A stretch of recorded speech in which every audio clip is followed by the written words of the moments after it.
ಅಮೃತ ಮಹೋತ್ಸವ ತಯಾರಿಗೆ ಬಂದ ಶಾಸಕರನ್ನು ಜನರು ತರಾಟೆಗೆ ತೆಗೆದುಕೊಂಡ ಘಟನೆ ಹುಬ್ಬಳ್ಳಿಯ ಕಲಘಟಗಿಯಲ್ಲಿ ನಡೆದಿದೆ. ಕಲಘಟಗಿ ಶಾಸಕ ನಿಂಬಣ್ಣವರ ಇಂದು ಸ್ವತಂತ್ರ ಅಮೃತ ಮಹೋತ್ಸವ ತಯಾರಿಗೆ ಬಂದಿದ್ರು. ಈ ವೇಳೆ ಹುಬ್ಬಳ್ಳಿ ಸರ್ಕ್ಯೂಟ್ ಹೌಸ್ನಲ್ಲಿ ಶಾಸಕರನ್ನು ಭೇಟಿ ಮಾಡಿದ ನಗರಿ, ಚಿಕ್ಕ ಹುಬ್ಬರಿ, ಹೊಲ್ತಿಕೋಟಿ, ಟಿ ರಾಮಚಂದ್ರ ನಗರ, ಶಿವನಗರ, ಮಡಿಕಿಕೊಪ್ಪ, ನಿಂಗನಕೊಪ್ಪ, ಸಿಂಗನಕೊಪ್ಪ ಹಾಗೂ ಅಂಬೊಳ್ಳಿ ಗ್ರಾಮಸ್ಥರು ಗ್ರಾಮದ ಅಭಿವೃದ್ಧಿಯಾಗುತ್ತಿಲ್ಲ ಎಂದು ಶಾಸಕರನ್ನು ತರಾಟೆಗೆ ತೆಗೆದುಕೊಂಡಿದ್ದಾರೆ. 75ನೇ ಸ್ವತಂತ್ರ ಅಮೃತ ಮಹೋತ್ಸವ ಪಾದಯಾತ್ರೆಗೆ ಕಾಂಗ್ರೆಸ್ನಿಂದ ಭರ್ಜರಿ ಸಿದ್ಧತೆ ನಡೆಯುತ್ತಿದೆ. ಕಾರ್ಯಕ್ರಮ ಅನುಷ್ಠಾನ ಸಮಿತಿ ಅಧ್ಯಕ್ಷರಾಗಿರುವ ಡಾಕ್ಟರ್ ಜಿ ಪರಮೇಶ್ವರ್ ನೇತೃತ್ವದಲ್ಲಿ ಆಗಸ್ಟ್ 15ರಂದು ಮಧ್ಯಾಹ್ನ 2 ಗಂಟೆಗೆ ಬೆಂಗಳೂರಿನಲ್ಲಿ ಪಾದಯಾತ್ರೆ ಆರಂಭವಾಗಲಿದೆ. ಫ್ರೀಡಂ ಮಾರ್ಚ್ನಲ್ಲಿ 1.5 ಲಕ್ಷಕ್ಕೂ ಹೆಚ್ಚು ಜನರು ಭಾಗಿಯಾಗುವ ನಿರೀಕ್ಷೆ ಇದ್ದು, ಈಗಾಗಲೇ 75,000ಕ್ಕೂ ಹೆಚ್ಚು ಜನರು ಆನ್ಲೈನ್ ಮೂಲಕ ನೋಂದಣಿ ಮಾಡಿಕೊಂಡಿದ್ದಾರೆ. ಹೀಗಾಗಿ ಆಗಸ್ಟ್ 15ರ ಸೋಮವಾರದಂದು ಭಾರಿ ಟ್ರಾಫಿಕ್ ಬಿಸಿ ತಟ್ಟಲಿದೆ. ಸರ್ಕಾರಿ ನೌಕರಿ ಸೇರಲು ಯುವತಿಯರು ಮಂಚ ಹತ್ತಬೇಕಿದೆ ಎಂದಿರುವ ಪ್ರಿಯಾಂಕ್ ಖರ್ಗೆ ಹೇಳಿಕೆಗೆ ವಿಧಾನ ಪರಿಷತ್ ಸದಸ್ಯ ಛಲವಾದಿ ನಾರಾಯಣಸ್ವಾಮಿ ಗರಂ ಆಗಿದ್ದಾರೆ. ಈ ಬಗ್ಗೆ ವಿಧಾನಸೌಧದಲ್ಲಿ ಪ್ರತಿಕ್ರಿಯಿಸಿರುವ ಮೇಲ್ಮನೆ ಸದಸ್ಯ ನಾರಾಯಣಸ್ವಾಮಿ, ಪ್ರಬುದ್ಧತೆ ಇದ್ದರೆ ಪ್ರಿಯಾಂಕ್ ಖರ್ಗೆ ಹೀಗೆ ಹೇಳುತ್ತಿರಲಿಲ್ಲ. ನಿಮ್ಮ ತಂದೆ ಮಲ್ಲಿಕಾರ್ಜುನ ಖರ್ಗೆಯಿಂದ ಇದನ್ನೇನಾ ನೀವು ಕಲಿತಿದ್ದು ಎಂದು ಖಾರವಾಗಿ ಪ್ರಶ್ನಿಸಿದ್ದಾರೆ.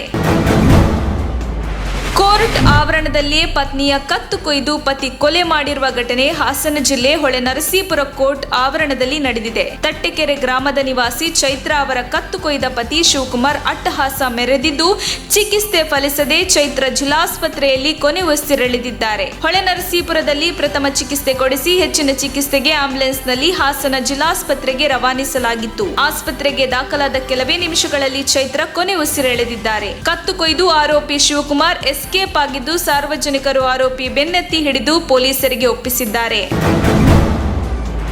ಸಿಎಂ ಆಗಿದ್ದ ಸಿದ್ದರಾಮಯ್ಯ ಅವರಿಗೆ ಧ್ವಜದ ಬಣ್ಣ ಗೊತ್ತಿಲ್ಲ. ಧ್ವಜದ ಬಣ್ಣದ ಕುರಿತು ನೀಡಿದ ಹೇಳಿಕೆಗೆ ಅವರು ಬಹಿರಂಗ ಕ್ಷಮೆ ಯಾಚಿಸಬೇಕು. ಕೆಂಪು, ಬಿಳಿ, ಹಸಿರು ಎಂದು ಹೇಳುವ ಪರಿಸ್ಥಿತಿ ಅವರದ್ದಾಗಿದೆ. ಆದರೆ ಇವತ್ತು ಸಾಮಾನ್ಯ ಜನರು ಜಾಗೃತರಾಗಿದ್ದು ಅರ್ಥ ಮಾಡಿಕೊಂಡಿದ್ದಾರೆ ಎಂದರು. ಬಿಜೆಪಿ ಪಕ್ಷದ ಕಚೇರಿಯ ಮೇಲೆ ರಾಷ್ಟ್ರ ಧ್ವಜ ಹಾರಿಸಲಾಗುವುದಿಲ್ಲ ಎಂಬ ಹೇಳಿಕೆಗೆ ತಿರುಗೇಟು ನೀಡಿದ ಈಶ್ವರಪ್ಪ, ಕೆಂಪು ಬಣ್ಣ ಈ ದೇಶದ ತ್ರಿವರ್ಣ ಧ್ವಜ ಎಂದು ಹೇಳುವ ವ್ಯಕ್ತಿಗಳಿಗೆ ನಾವು ಉತ್ತರ ಕೊಡಬೇಕಾ? ನಮಗೆ ರಾಷ್ಟ್ರಭಕ್ತಿ ಹೇಳಿಕೊಡುವ ಅವಶ್ಯಕತೆ ಕಾಂಗ್ರೆಸ್ಗೆ ಇಲ್ಲ ಎಂದರು. ಸ್ವಾತಂತ್ರ್ಯ ಹೋರಾಟಗಾರರ ಸಾಲಿನಲ್ಲಿ ಸಾವರ್ಕರ್ ಚಿತ್ರವನ್ನು ಹಾಕಿರುವ ವಿಚಾರಕ್ಕೆ ಎಸ್ಡಿಪಿಐ ಕಾರ್ಯಕರ್ತರು ಆಕ್ರೋಶ ವ್ಯಕ್ತಪಡಿಸಿದ ಘಟನೆ ಶಿವಮೊಗ್ಗದಲ್ಲಿ ನಡೆದಿದೆ. ಸ್ವಾತಂತ್ರ್ಯದ 75 ವರ್ಷವಾದ ಹಿನ್ನೆಲೆಯಲ್ಲಿ ಶಿವಮೊಗ್ಗದ ಸಿಟಿ ಸೆಂಟರ್ ಮಾಲ್ನಲ್ಲಿ ಸ್ವಾತಂತ್ರ್ಯ ಹೋರಾಟಗಾರರ ಭಾವಚಿತ್ರ ಹಾಕಿ ಅಲಂಕರಿಸಲಾಗಿತ್ತು. ಈ ಭಾವಚಿತ್ರಗಳ ಮಧ್ಯದಲ್ಲಿ ಸಾವರ್ಕರ್ ಭಾವಚಿತ್ರ ಗಮನಿಸಿದ ಎಸ್ಡಿಪಿಐ ಕಾರ್ಯಕರ್ತರು ಆಕ್ರೋಶ ವ್ಯಕ್ತಪಡಿಸಿದರು. ಇದರಿಂದ ಸಿಟಿ ಸೆಂಟರ್ ಮಾಲ್ನಲ್ಲಿ ಗೊಂದಲದ ವಾತಾವರಣ ನಿರ್ಮಾಣವಾಯಿತು.